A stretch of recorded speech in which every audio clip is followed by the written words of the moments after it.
47তম প্রতিষ্ঠাবার্ষিকীর আজকের এই দিনে আয়োজিত এই আলোচনা সভার সম্মানিত সভাপতি, প্রধান অতিথি, বিশেষ অতিথিদ্বয়, সম্মানিত ট্রেজারার, উপস্থিত শিক্ষক মণ্ডলী, ছাত্রছাত্রীবৃন্দ, সাংবাদিকবৃন্দ, আসসালামু আলাইকুম রহমতুল্লাহি ওয়া বারাকাতুহু। আমি সময়ের দিকে লক্ষ্য রেখে শুধুমাত্র একটি কথাই আজকে স্মরণ করে দিতে চাই।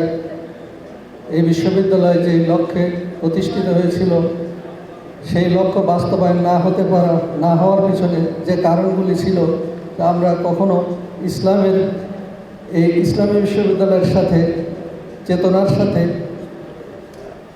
চেতনায় বিশ্বাসী কোনো প্রশাসক আমরা পাইনি। আজকে আমরা এমন একজন ভাইস চ্যান্সেলর পেয়েছি যিনি ইসলামী বিশ্ববিদ্যালয়ের চেতনার সাথে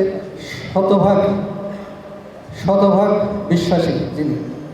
তাই আমি বিশ্বাস করি তিনি তার নেতৃত্বে এই বিশ্ববিদ্যালয় তার লক্ষ্যবানে এগিয়ে যাবে এবং বিশ্ববিদ্যালয় প্রতিষ্ঠা যে লক্ষ্য, সেই লক্ষ্য সফল হবে।